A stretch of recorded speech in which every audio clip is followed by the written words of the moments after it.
Hello, everybody. I guess I'll start this out how I used to start out my usual YouTube videos.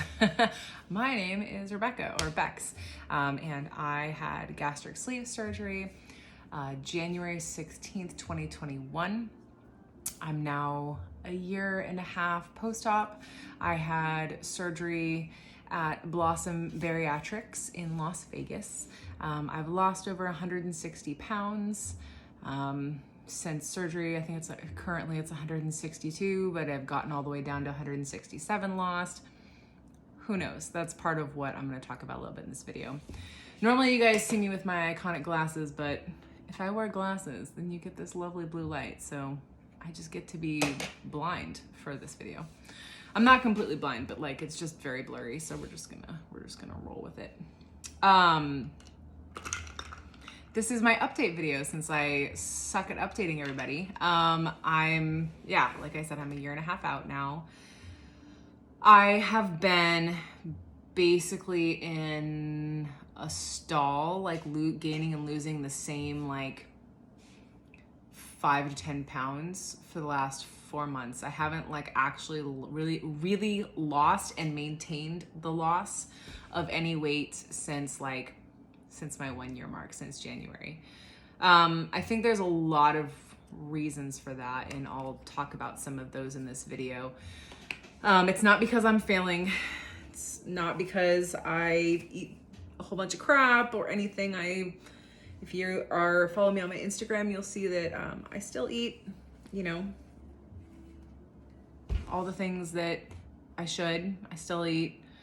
I don't necessarily measure all of my food. I never post before and after photos because I don't think it really should matter how much of my food I eat. I eat mostly fruits, vegetables, and protein, and occasionally carbs, just because I like carbs and I don't think carbs are the enemy.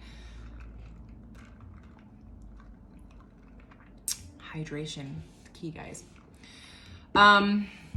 But yeah, I've been stuck in a stall. During that time, I have felt, extremely discouraged, honestly. It's gotten bad enough that I've struggled in the last 4 months with recurring, like my bulimia has decided to rear its ugly head at moments. I've gotten pretty good, and I continue to work really hard at not letting like the thoughts, because like what that looks like, I think for every person it probably looks different, but for me, the moment I step on the scale, mine's out in my garage, that's why I'm pointing at my garage. The moment I step on my scale and it doesn't read what I think it should read, my brain immediately starts telling me that I'm worthless, that I'm a piece of crap, that I haven't worked hard enough, that I'm not doing enough, that I must be lying to myself, I must be eating all this crap even though I'm not. Like, I have photos of my food, like I know I'm not eating crap. I track all my food, it tells me that I don't deserve to eat. And then like at the same time, it'll like simultaneously tell me that I need to eat everything in sight. It's very confusing. And the I don't deserve to eat part tends to be the strongest and loudest voice after I get on the scale and it doesn't read what I want to say. So I try really hard to not let that affect me long term. So sometimes it'll last a couple hours and I'll have to like force myself to eat breakfast, force myself to like have my protein shake, force myself to drink my Profi, whatever. And then, within a couple hours, thank God, it dissipates, because I work really hard to fight against those thoughts in my head. I may have said this before on my YouTube channel, or even on my Instagram. I'm not even sure. I'm going to post this in both places, so we'll see. But our brains, the neural pathways are like, in our brain are like pathways through the woods, okay? If you use a pathway a lot, that pathway is going to be free and clear of debris. There's not going to be any overgrowth. It's just going to be free, clear, easy walk down that pathway. If you don't use a neural pathway very often, it's going to become overgrown and brambly and like tough to get through. And I've spent all of my life pretty much with disordered eating, with those negative thoughts running through my head. And so I have spent most of my life with a pretty clear, easy pathway down the negative self-talk road. And the positive self-talk road has been pretty overgrown. And I have worked really hard in the last like 3 years or so to clear that pathway. It's not always clear. Sometimes it still gets overgrown, especially if I neglect it, which I hate to say I've been doing a little bit lately. But the negative self-talk road is still pretty empty because I used it for 20, 30 years, you know. So now I'm trying, every time I start to take a couple steps down the negative self-talk pathway, neural pathway in my brain, I have to like, nope, step back. We're gonna go down this road, even though it's harder, even though it sucks, even though I have to clear that fucking pathway every time I'm going through it. I know that that's the pathway I need to be down, is the self-love, self-care pathway, not the negative self-talk, beat myself up, treat myself like shit pathway, self-harm pathway that I have been on for most of my life. So I have been struggling with the scale, I'm trying to remove the power of the scale. I'm trying to, when I don't get on the scale, I'm so much happier, guys, like so much happier when I don't get on the scale. But at the same time, I'm still not at my goal weight. I'm still not where I want to be. And so because of that, the scale still has some significance to me, which I hate, if I'm being honest. But I also recognize that for right now, the scale has to have a little bit of power over me, but that is also not what I want it to be. This journey is rough because we're told that our worth depends on the number on the scale, right? And the whole like beginning part of weight loss surgery and like those first few months, you're like, oh my gosh, look how much weight I've lost. It's amazing. That scale keeps dropping. It's so exciting to finally see movement on a scale when you've maybe never seen it either most of your life or at all in your life. So like, I get it. I know how much power that scale holds, but I also know that when that scale doesn't say what I want it to say, it destroys me. And it shouldn't. The scale is literally just like your body's relation to gravity. Like it doesn't hold any of your worth at all. That is toxic diet culture and fucking society telling you that your worth somehow depends on your relation to gravity. Like it's such bullshit. So I am working on removing the power of the scale. It's a long process because that scale has held power over me for probably 25, almost 30 years of my life. So, because it started young for me. It started at like, I think I was between the ages of 5 and 8 when that scale started having power for me. So point is, I'm trying to remove that power. I'm trying to focus on, do my clothes still fit? Yeah, of course my clothes still fit. Then why the fuck does the scale matter? You know, like that's what I'm trying to focus on. So it's a process, guys. And during that time frame, during this significant stall for me, weight loss wise, I actually have worked really hard in the gym. You will see some photos on my Instagram if you go over there. I've posted some progress photos. I post videos sometimes of my workouts. I work really hard. I work out in the gym at least 4 days a week, and then usually I'll sometimes lift 4 days a week. I'll lift weights 4 days a week, and then I usually try to like go for a walk or, you know, go for a hike or just do something active the rest of the week. But if I'm also exhausted and not feeling it and I just want to like make my exercise be like walking around my house or in my garden, like that's what I do. My point is I don't stress it out. I work out hard 4 days a week and that's about what my body can handle. If I worked out less hard, I could probably do 5 or 6 days a week, but I work out hard 4 days a week. I do 2 arm days and 2 upper body days and 2 lower body days, basically alternating muscles. And I have seen a lot of body recomposition. My skin, even though I haven't lost any like physical weight, my skin sits differently. I have muscles that are starting to show. The problem is you can't always see the muscles through all of the freaking skin. So that part's really frustrating to like know. I can feel myself getting stronger. I can see myself getting stronger. I'm lifting more, I'm lifting heavier, you know, like I know that I'm getting stronger, but if I can't see it on my body or on the scale, like it's very frustrating. So if you're in the same position, just know you're not alone. Like I'm also sitting over here like friggin' dying because I can't see the progress visually as much as like I can feel it. Like I can feel the progress, I can't see the progress, and that's frustrating. So, but there is some body recomposition happening. I have lost inches despite the fact that the scale hasn't moved. So another kind of point to that is to make sure that you're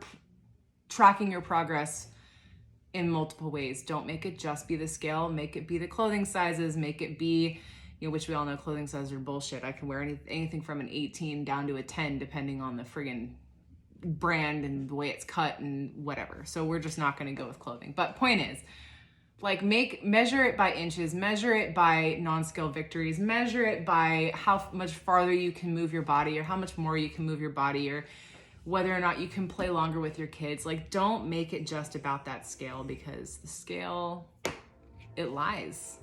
It's bullshit. I gained 10 pounds without having changed anything in my diet. So, and we all know you have to eat 3,500 excess calories to gain a pound. And with VSG surgery, you just like, unless you're eating around your stomach, like you're eating around your surgery, we all know what that is. Eating a bunch of slider foods, eating constantly, like there's no way you can physically eat 3,500 extra calories to gain weight. Like it's just, anyways, it fucks with your head, right? So speaking of eating, I can't eat more. My stomach has continued to relax. If you're watching this and for some reason you're at the beginning of your journey and you're worried about like, oh, I can only eat like 2 to 4 ounces in the beginning, and you know, what if I never get to eat again? Well, of course you get to eat again. Like I eat on average around 1,400 calories a day, and depending on the day, like I could absolutely eat 1,600 or 1,800. It just depends on the food, you know? So 16 to 1,800 calories is a pretty normal amount of food. Like that's a pretty normal diet. Like it's not an excess amount of food. That's what an average person like my age and size and whatever eats. So I'm not far off eating, a fairly normal diet. So I definitely can't eat more, I guess is my point. Some days, I'll make myself want to puke off of 3 ounces of food if it's all protein. And then some days I can eat, 8 or 9 ounces of 9 ounces of food. It just depends on the day. It depends on the volume, depends on what I've eaten, depends on my stomach. Every day is different. But I can definitely eat more. And so one of the things that I've been struggling with throughout this stall is something, I think it's called like postprandial insulinemia, hypoglycemia. I don't know. Point is, it's basically hypoglycemia that happens about a year out from surgery, and can last for a little while. There is no like end time necessarily, but hypoglycemia. I've been dealing with hypoglycemia. It started hitting me at about a year out, and it's just kind of gotten, I don't want to say like worse, but it just hasn't gotten any better.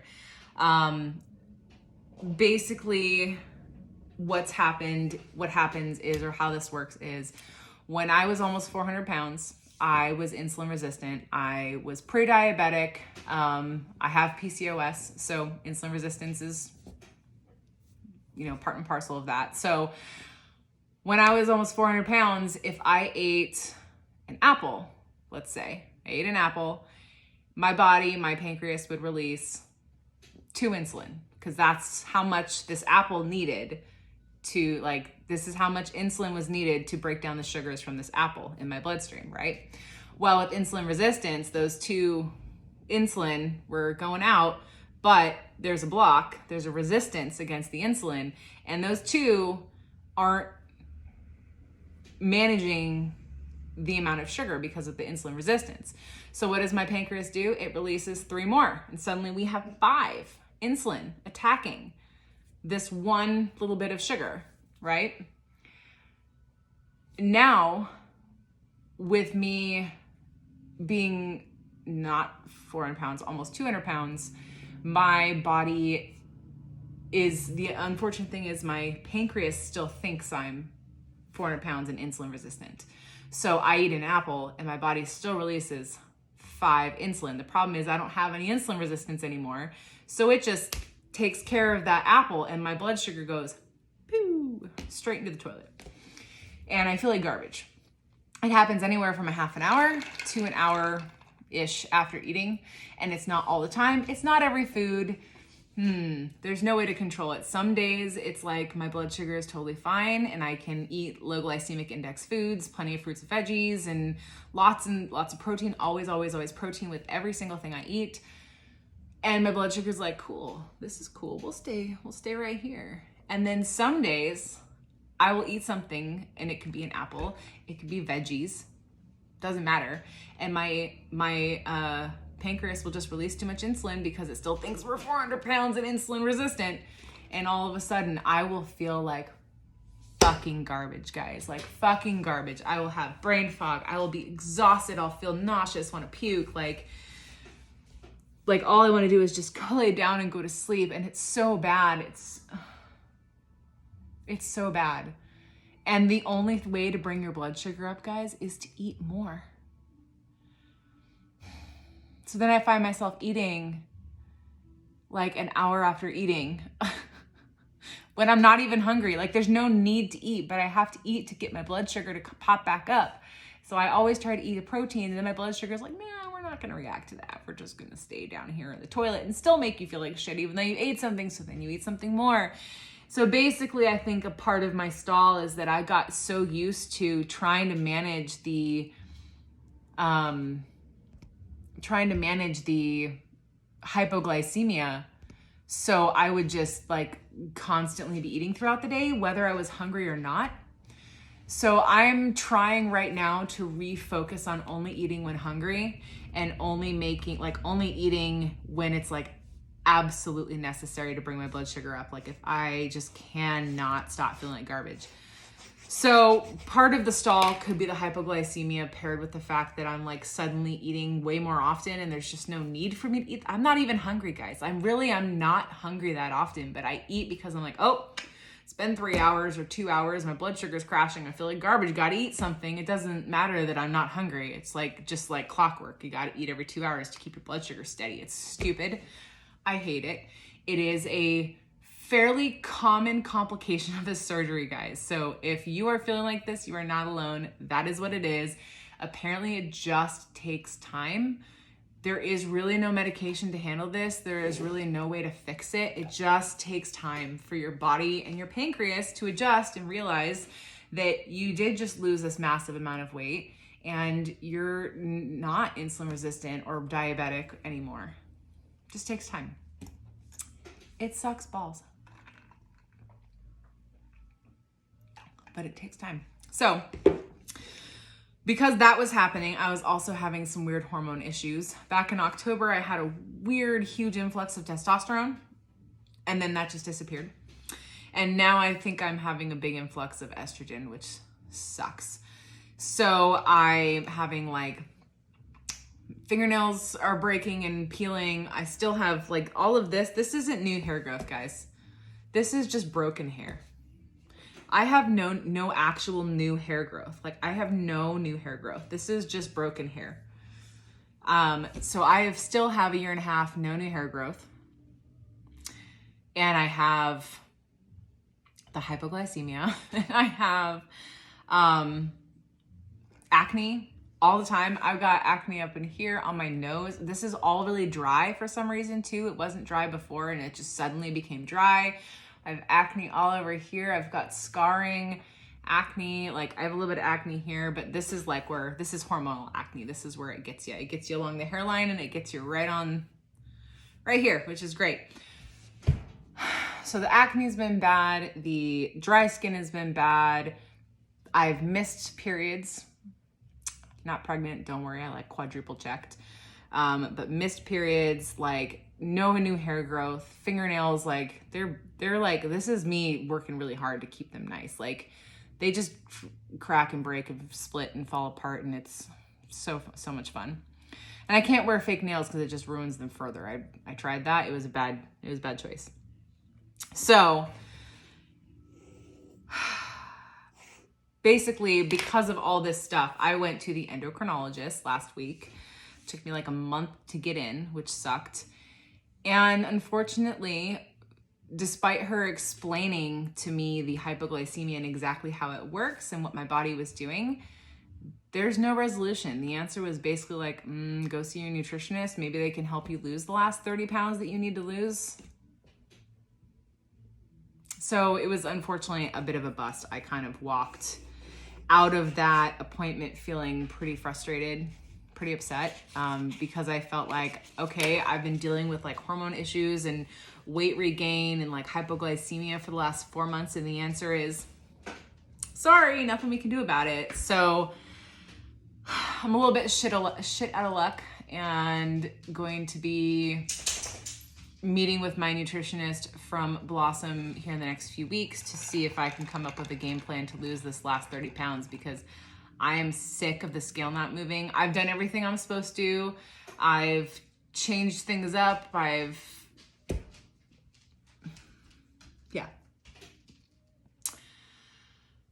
frustrated. Done everything I'm supposed to.